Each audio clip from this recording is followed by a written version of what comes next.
What's up, guys? It's a pretty rainy, cloudy Saturday down here in Georgia. I'm just gonna release the daily video here from here and just go based off of not having my computer screen in front of me and hoping I get this right. But last night, the 1-2 night was not very good. Utah Valley got there. Toronto Raptors did not. That was a miss, and it should have been a 2-1 night and a winning night because of the Seattle crack and totally blew it. I had the good number there on the money line. I think the money line went like way up after that, and wound up going off like at least over minus 150, maybe higher than that. And they were winning 3-1 in the middle of the second period and wound up losing, overtime. Still were winning in the third period, late in the third period, I think, too. They were still up 3-2, so that's brutal. We move on to today. I got four college basketball plays. I had to narrow down the list because I did have some additional leans that I was looking at, but there are four plays that I think are the best, and they're all like letdown / hangover spots. First one is going to be to take Missouri plus 6.5. I think is where it is right now. It might go up higher, even though I think Ken Baum has this like 8 or somewhere in that range.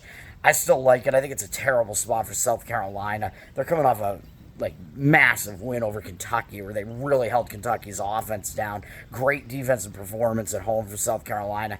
That's going to put them in a letdown spot. And they have Tennessee up next, I believe, so it is a sandwich spot for South Carolina. So I will be taking Missouri plus the points there. Whatever the best number is you can get. I'd prefer to have 7 if it actually gets there, but who knows? We'll see about that. So that's play number 1. I don't even know what order these games are being played in, but play number 2 is going to be on Northwestern State in the Southland Conference. And this is totally a go against Texas A&M CC, Texas A&M Corpus Christi, because of what they did last game. They almost beat McNeese. McNeese is, of course, dominating that conference and has a total target on their back because they're, I believe, still undefeated in conference. I think they only have 1 or 2 losses on the entire season.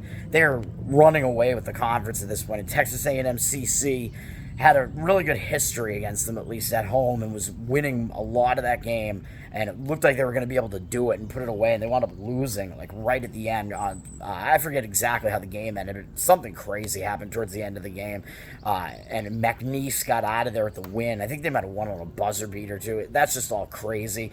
I think Texas A&M is going to be really hungover after that. I don't know how you get back up off the mat if you put in like more than a max effort to try to take down McNeese, who's dominating the conference, and you wind up falling just short. I don't think they're going to be able to bounce back that quickly or that easily from it. So that plays Northwestern State plus the points, I think at plus 5, somewhere in that range. Then 2 other letdown spots. We got Oregon State is definitely in a letdown spot. I'm going back to the well, taking Arizona State for the second straight game, even though they blew it in the previous game, as I think I ranted about in the video after that happened.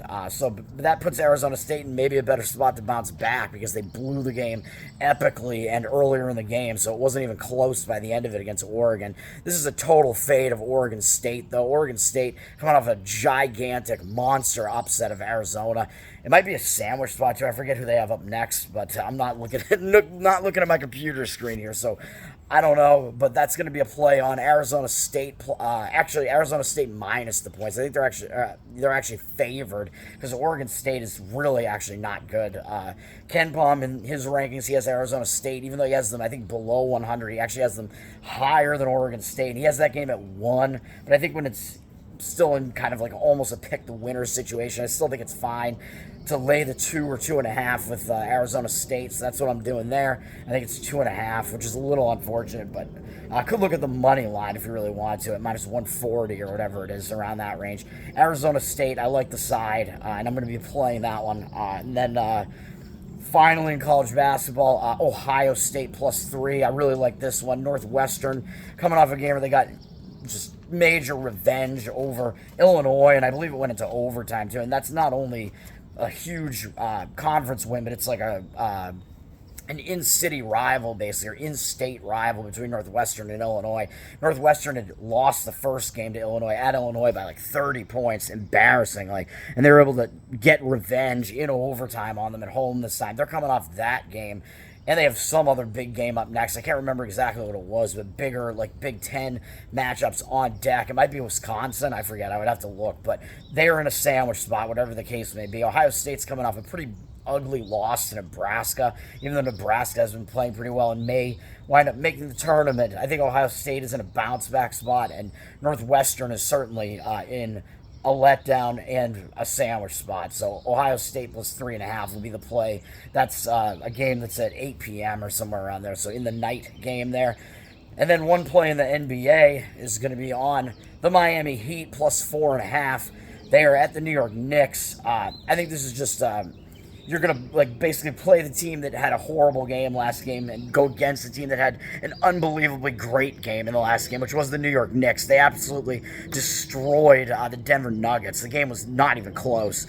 It was shocking that they won the game in the fashion that they did. I mean, I'm not shocked that they won the game, but the fact that they won it by like 30 points or whatever it was, it might have even been more than that. It's just totally insane. So I think they're going to be like really high and mighty coming into this game, whereas you got the Miami Heat coming off getting totally destroyed at home by the Boston Celtics. But of course, the Celtics are maybe the best team in the NBA, so I don't think you can fault Miami for that. But Miami might be a little bit pissed off just because that game was never close. So that's the situation going on there. Miami Heat plus 4.5 is going to be that play. Playing an embarrassed team against a team that's in a huge letdown spot. So those are going to be the plays. Avoiding hockey today because I just don't like the card. So college basketball one more time. I don't even remember what I said the plays are. Missouri plus 6.5. Arizona State minus 2.5. Northwestern State plus 5. And Ohio State plus 3. And in the NBA, Miami Heat plus 4.5. Make it a winning day, man. Let's fucking do it. Peace.